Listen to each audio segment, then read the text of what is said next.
Welcome to Keda's Room. Today we are going to review the article called Submissive versus Slave. I'd like to say hi to the stars. Hi Sir Frankie, Sir Mars, and Sir Neroli. So the article Submissive versus Slave was very educational for myself.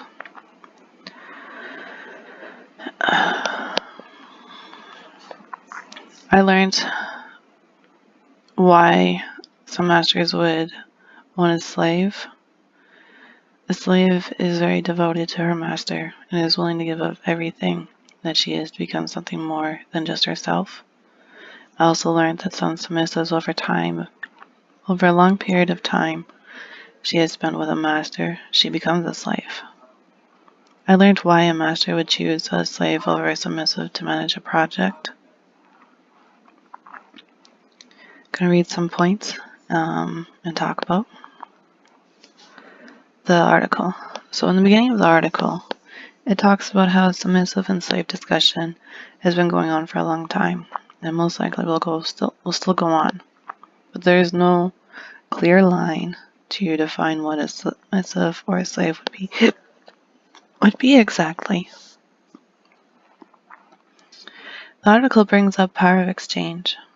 However, power exchange may seem impossible to have this relationship in the real life with a slave, but it can happen as long as real life laws, rules, and limits are remembered.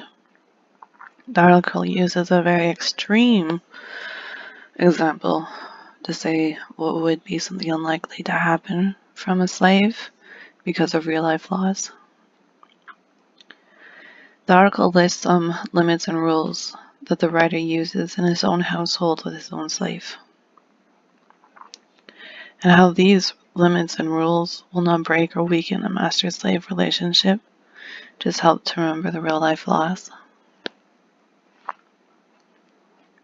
The article goes on to talk about slavery nowadays to how it was in the past, that it's not the same. That a slave chooses to enter and leave a master-slave relationship on her own free will. Yes, a submissive has this right as well, but in this statement, it's more focused on a slave. It's talking about how it's not for slavery anymore.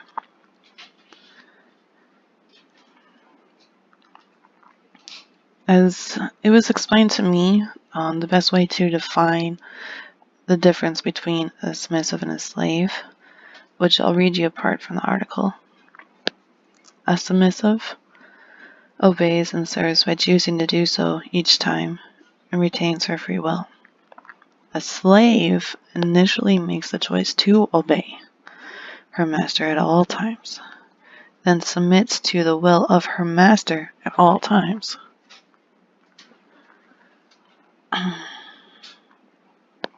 There is a part in the article I do like, and it says that slavery is not for all submissives, and that this is okay. If you are not able to accept slavery, that's okay. There's no big law out there defining, saying that you have to be a slave.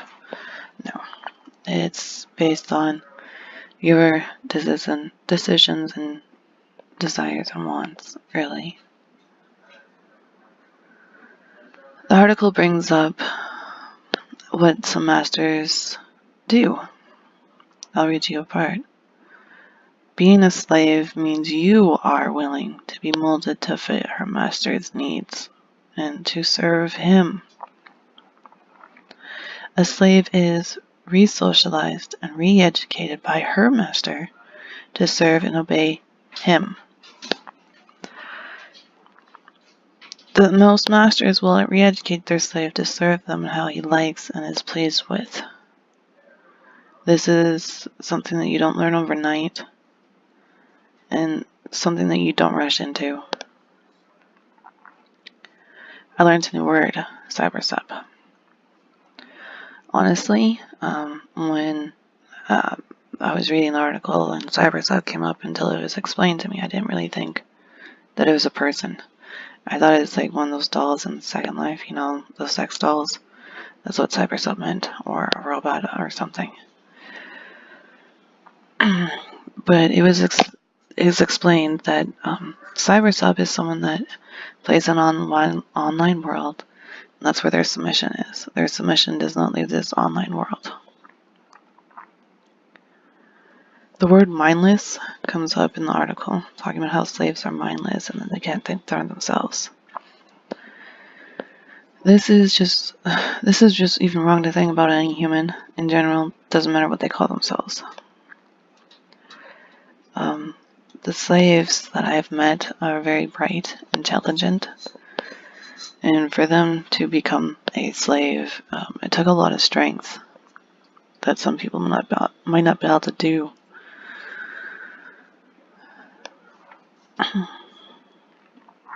So there's a statement from the article that I never fully understood what it actually meant, but I understand now. I'll read you a part. Often, masters feel more at ease to use a slave to manage a project than he would a submissive. Why? I didn't understand why. But the reason why is because a slave is going to know her master much deeper than what a submissive is. She's going to know how and what to do with this project, whereas submissive might get overwhelmed or confused and ask millions of questions, and the project's going to take a lot longer to get done, where a slave is going to know exactly what to do. What I learned from this article is that no matter if it is tomorrow or 10 years from now, that people will always have a discussion about submissive versus slave, and that how one may define themselves to another person, how it might be defined as something else. I learned that slavery is not for everyone and it's okay. I learned that slavery is something much more deeper than I really thought it was. For an example, as a slave, as a submissive, you are given the choice to do something like as if you were in a scene with your master, and behind your master there was a wall with different types of crops and whips. Your master is going to ask you which one and how hard, and every time that the master hits you, the master's going to ask if you're okay, if you want more, and so on and so on. But if the role was reversed with a slave in this instance, the master is going to control what item he uses and how hard he will use it with her, because he knows her limits.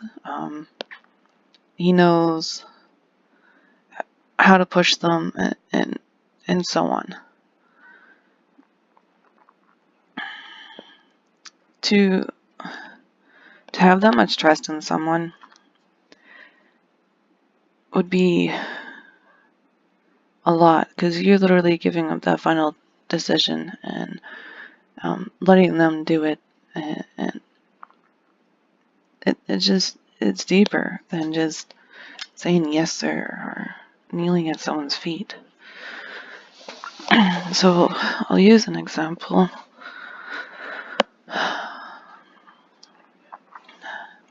You're putting on this blindfold and you were saying yes to slavery to your master, and you put this blindfold on.